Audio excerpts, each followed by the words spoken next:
have a question for the girls. So imagine you're dating a guy, okay, and it's your birthday, and for your birthday he gets you, let's say, a $500 gift, okay, and you're happy, right? It's thoughtful, it's specific to you. Then you found out last year he got his ex-girlfriend an entire birthday party. How does that make you feel? He did the most. He rented out the nicest hotel in London. He got her everything she wanted the year before. Me not care. You don't care at all? I don't really care. As long as he's making me happy. Okay, you don't. We're different people too. Yeah. It's a different relationship, and maybe like, you know, he bought her flowers every day, 365 days a year, and he didn't do that for me. It's like, well, if that's what makes her happy, he's gonna do what makes her happy. Exactly. I mean, I get the angle. What you're saying is like, oh, he did all that for her. Why am I not good enough? But the second you compare yourself, you lose. Yeah. And I agree. But I'm just saying that's how men look at like your past, is like basically like you've given it for free. So here's my question to that, because all right, I love like everything we're talking about. Okay, so to all the viewers out there, including myself, right? You live life. There's gray area. You live and you fucking learn, right? So where the fuck do we go from here? So do I play the shame game where everybody walks away a fucking loser? Because I can do that. I've beat myself up my entire life for every decision I've ever made, right? It got me nowhere. No. So I value myself. I see the world differently through a series of events, right? So what the fuck comes next? Because that's where I'm confused, right? Because I'm not, it's like, if it's not like gifted to you, like even in your situation, like your dad provided you a life that like so many people would kill for. Like, you know what I mean? So that's why it's like, it sucks, because the reason I hate these conversations is because it's never about like empathy. Do I understand the scales and how someone may view you for this, that, and the third? Okay, but moving forward, then what? So okay, so I'm just gonna, like I said, make it about myself. I'm 30, single, mom. My fucking checkered past is all over Instagram. You know what I mean? I have people like you who are, she's a hoe, she's literally known for this. Okay. So what would be your advice to people like me then? But I don't believe in grey area. I believe black and white. So okay, well that's unfortunate, because there's grey. I don't believe in grey area. There's gray. There's gray in life. Do you know what? To answer, wait, I'm gonna answer. Answer I mean, I just think there's consequences for your decisions, and I just think like my best advice would be to like lower your standards, like that, because I just think there's going to be consequences for putting, you know, promiscuous stuff on the internet. Okay. And you probably won't get the type of guy that you could have got at 22. Do you know what, sister? It wasn't meant to be then. Do you know what I'll tell you? I would say, because I'm 30 and I'm single out of a situation that actually is not because I was a hoe and I was doing whatever. People can't call me that. I made a bad decision to be with somebody that hurt me a lot, and I stayed for 5 years. I came out super late. And do you know what I realized? What I learned is that I know now that I have to be selective and I have to think. If me taking longer to get to that stage is what it takes, then that's what it takes. You accept your future, you accept everything with gratitude, because as long as you're breathing, that's the most important thing. At least you've got your child. I am not afraid, because I know the quality of woman that I am. I know my value regardless of whether I'm 30, 40, 50. Yeah. Do you understand? So you don't be afraid by other people's time limits and limitations and all of these things, because it actually doesn't matter. And I'll tell you why. No, but your value goes down as you get older. No, that's according to you. No, but I'm saying to men, and you have to understand your buyer. I'll tell you why. Because since Mr. Andrew Tate explained something about status, I understand very well what that actually means. And as a woman, the quality and the value that I hold for myself is actually the kind of value and quality that a man will appreciate the status it will bring to him, whether or not I'm a virgin. Because I've worked on myself to be a woman of quality and substance. I respect myself and I handle myself as such, okay? And that is the way that you're going to actually overcome all of these bad mistakes that you've made, because who you are right now actually will make a difference if you stick to it and if you mean it and if you've always been that way. There's always another story for everybody. It doesn't matter. You'll be fine. Do you know what I would, just got somebody that's more emotionally mature. Do you know what I would have said to you? What are you about to say, Andrew? Because you just started speaking up. I was going to say... Andrew, she said. I said Andrew. I want to hear... Because you've been through a lot in your life.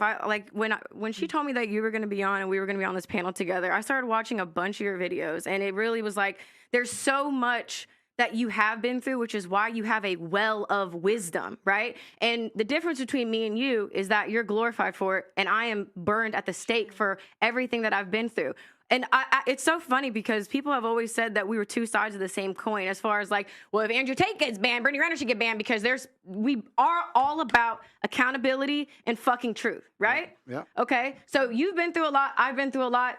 I'm seen as used goods. You're seen as a high value man. Yep. So if you're me, then what? What's next? Yeah, it's really interesting. And it's interesting you make that observation, and you are correct. That's the difference between the masculine and the feminine. It's unfair, I guess. The world's not fair, but that's the difference between the masculine and the feminine. Men are respected for going through things and surviving, and women are the complete opposite. They're shamed for going through things and surviving. If you look at women love scars on men for a reason. He's gone through something. They're lived. War wounds. Yeah, they're war. Men don't want a chick covered in scars. I'll say this right now, that a woman, the more trauma she goes through, the more masculine she naturally becomes. And if you were to give me my ideal woman, I would not have wanted her to have a hard life and a bunch of trauma. I like the idea of her having a soft feminine life and being a soft person, and I can take care of her and protect her. Whereas as a man, to be a good man, you need to have been through a bunch of trauma, because if you haven't been through trauma as a man, you're a weakling. You have to have been through a bunch of shit. So the masculine and the feminine is a very interesting point there. As for, I don't know your history, I don't know the past, but we can just talk in generalizations in regards People to like me, I guess, under the same umbrella. It doesn't have to be personal. I don't know any of it, but we'll give generalizations. One of the main reasons that men are scared of a female with history is because it makes the man insecure. And scared dogs bite. So this is why men will snap or get angry quick, or they'll bring up if you get in an argument with him, he'll bring up your history, whatever. But a lot of it is insecurity, and it's not insecurity because the man is insecure. The female paradigm in society convinces men, any man who says anything, you're insecure. It's not insecure in that way. It's insecure in a very realistic, logical way. Like I was saying earlier, she's had a lot of life experience. Let's be honest. Am I the richest guy she's ever had? No. Am I the most famous guy she's ever had? No. Am I the best looking guy she's ever had? No. Like, what's keeping her here? And then part of it comes down to, well, am I second place? If she could do better, would she do better? Like, there's a whole bunch of insecurity involved. And that's where tiny things, like I know it sounds like dumb shit, tiny things about the favorite car brand become more important than ever, right? It's your job as a woman, regardless of how much sexual history you've had or what guy you're with, etc. It's your job as a woman to make your man feel secure in the fact and make him feel like a man, like Auntie was saying, make him feel like the man no matter what he does, so that he feels like you really, truly believe he's the best choice for you on the planet. That's your job to do. Now, if you've had a checkered past, that's perhaps more difficult. You need to be more tactful with it, more tactical about it. But you have to achieve the same result. You have to do the exact same thing, right? So, yeah, it's easy for me if I get a 21-year-old virgin from some village in Slovakia and I'm multimillionaire Andrew Tate. Of course, it's a very easy, she's never had better. She'll never get better. She's never been anywhere. Boom, boom, easy one, right? But like you said, the world's not so idealistic. The reality is that people have had relationships, et cetera, et cetera. But a man is happiest in the relationship when he feels like man of the house and when he truly feels like you believe he's the best man that you could possibly ever get and have ever gotten. Because a man is jealous. I'll tell you something. I used to say this to girls as like a joke. And I used to say, truth and jest. I used to say, no, but I say it's a joke. I say, you cheated on me before I met you. And she'd be like, what do you mean? I didn't even know you. It's like, yeah, you fucked that guy before I even knew you. You cheated on me. And they used to laugh, whatever. But that's how men think. That's the male mind. Like, I love you. And you've been fucked by who? But I didn't know you. I don't care if you knew me. You should have waited. What do you mean? But that's the male mind. So he is in competition with all of your exes and all of your lifestyle and all the things you've done permanently. And it's down to you as a woman to sit there and go, how do I make him secure in himself and secure in his masculinity and make him believe that investing in me is still worthwhile because I still truly value him, despite the fact that I could do X, Y, Z. I hope that gives some clarity, but that's the answer. So how do you know what I would have said? I would have said, oh, for anybody in that situation, come off social media and just raise your child. So the person who meets you's got nothing to. Like, I never knew you. I never knew who you were because I've never heard of you before. So when I spoke to you, but the way the way you're saying like what's on the internet, let me just say, you're a nicer person than what you sound like what you perceive to be. Mm-hmm. Like you were saying, oh, that Pearl's got, oh, there, she's a whore, and I've heard the name, but I don't know anything about you. And I was saying that if you didn't have nothing on social media about your checkered past, and you met somebody the same way how I met you and I conversed and I got to know you, is the same way that they would. Yeah, and it is interesting. And it's also back to the masculine and feminine, right? Because I'm all over the internet. and supposedly I'm misogynist and I'm evil and all this crap, right? But if I meet a girl, even if she disagrees with me, in fact, I'll say this. I've never, ever met a single female who's ever come up to me and disagreed with me. Every woman comes up to me and loves what I says. But let's imagine I met this imaginary girl. She was sitting with me. And if I were to have a 10-minute conversation with her, by the time I explained the level to which they tried to destroy me, how they tried to freeze all my bank accounts, raise illegal charges against me, put me in jail for things I didn't do, put a travel ban, take my passport, all this garbage. By the time I explain how hard they tried to hurt me and failed, she'll want me. Because she'll be like, you can't kill this guy. And that's going to be it. Like, you say a bunch of shit I don't like, but you know what? You're the man. So it is about experience, and it is different. And that's a really good point about social media. Social media amplifies all of this shit. It amplifies all these problems. Everything we're discussing, everything we've discussed back to the beginning, from status to promiscuity to your past, it's all social media. Without social media, a lot of it goes away. Yeah. And I think that's why me and my man last so long, is that he doesn't do social media, and there's nothing on there about me. I feel like, to answer your question too, because I have had people say that as a solution, and it's like, you can run, but you cannot hide from the truth. And I have shared why my voice has been so impactful and will continue to be impactful is because I have put myself out there and I have been punished for being honest. So it's like, I have been given a platform and a voice for a reason. Even sitting down in this conversation thinking there's not one person I'm probably going to agree with and probably going to want to leave, I have been called here for a reason. So it's like, I can't go against what is in my heart and what I am coded to be. And that's why I feel like it's important for me to sit here and represent people who feel like me, because it's like, I don't even want to say that.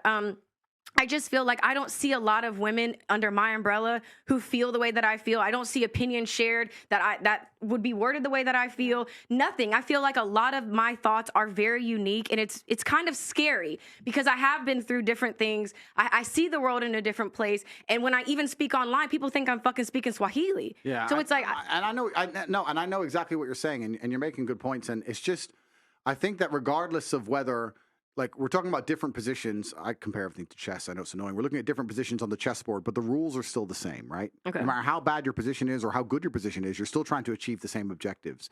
And you want the man to get high status, and you want the man to feel secure in himself. And I think it's very difficult. I can only talk from the male perspective because I am a man.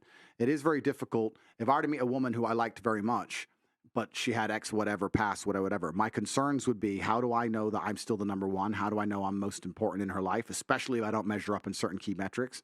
And two, the second thing that's most scary for men is we understand that men are constantly after what we have. Like, your inboxes are all full.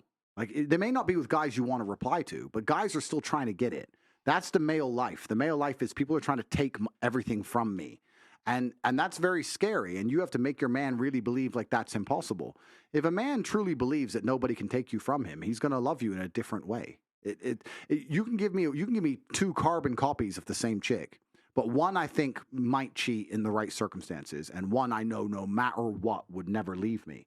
The love I'll feel for this one is a different planet to the love I feel for this one, even though they're the same person, right?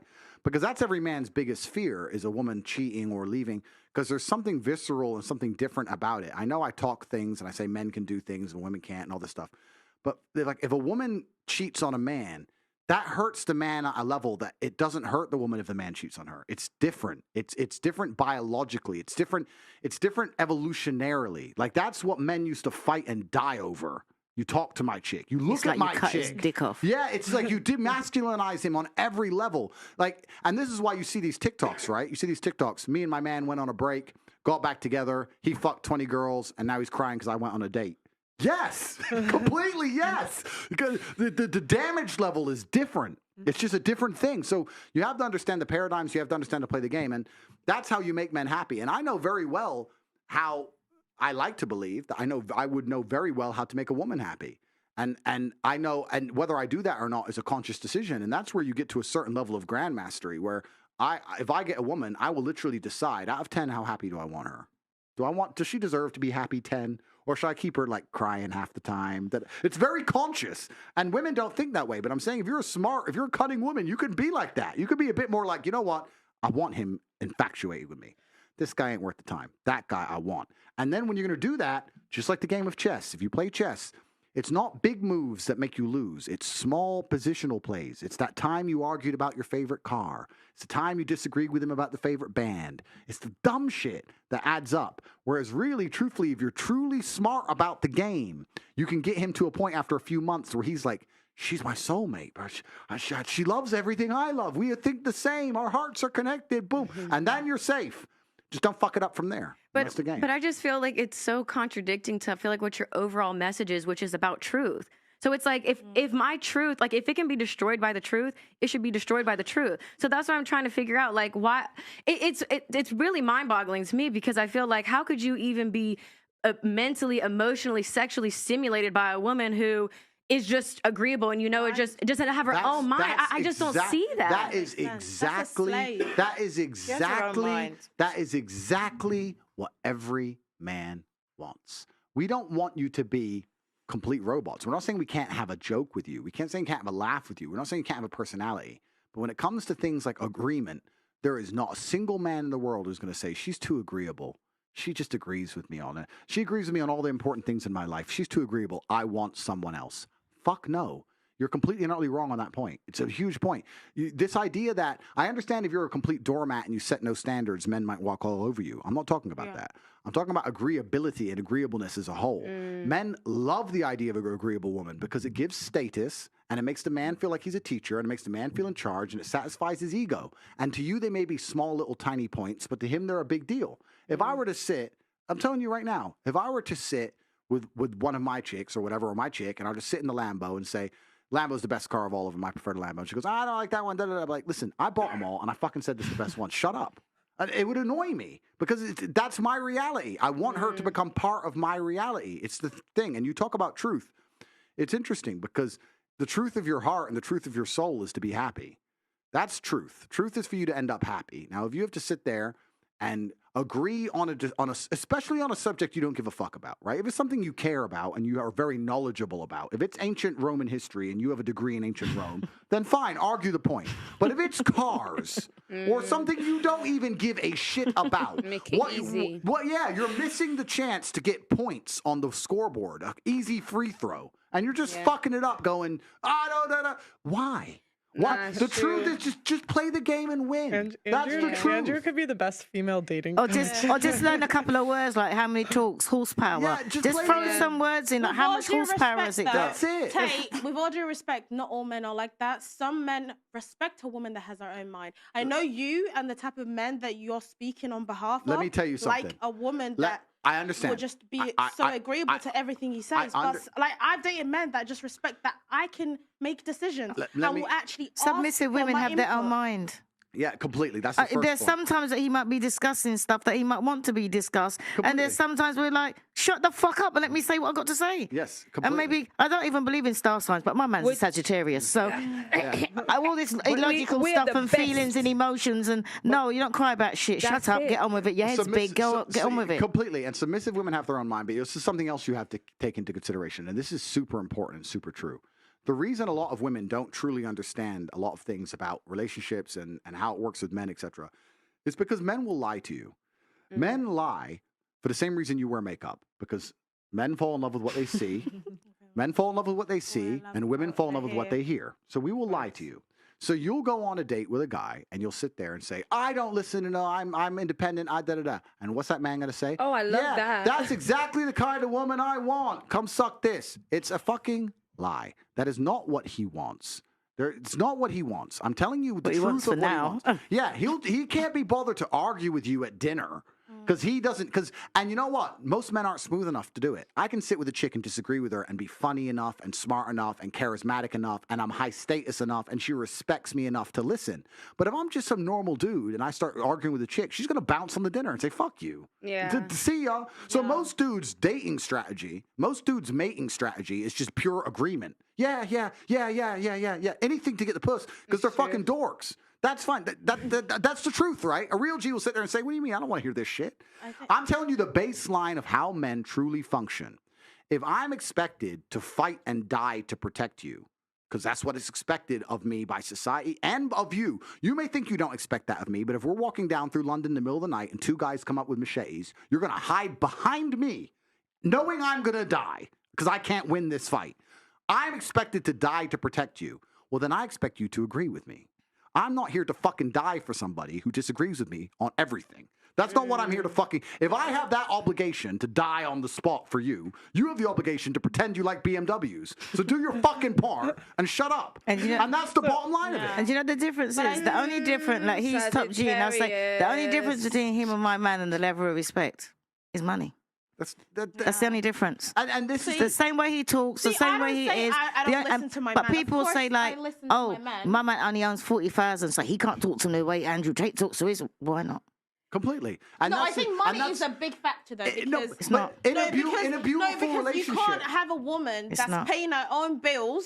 She's doing everything for herself. I mean, she's a man. And then you're going to tell her, of course, but I'm saying... do this. But you're different. Do you know what, Auntie she Jenny? doesn't need to work. You take all that stress away from her. I don't work. Then she'll be a lot more Why does I don't money, work. wait, why does money have to matter for submission? That's what I mean. I don't work. If you have enough money to make sure that she doesn't need to work, go and deal with her boss every day, deal with all this stress, all these bills, then of course she's going to look up to you and be like, okay, he pays my bills. You know my man must own about 40,000. I don't work. I'm like, you know what I just never, I grew up in a 1% family.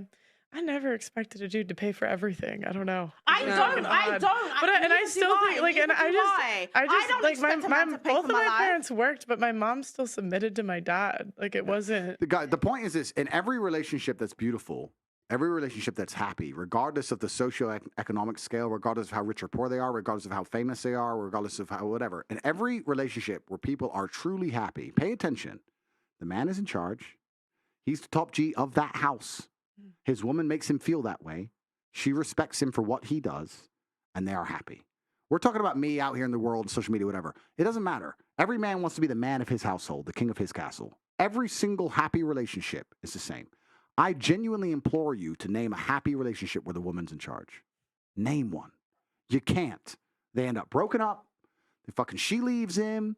Whatever. Name a happy relationship where the woman doesn't blindly say, okay, I won't go to that concert. Name one.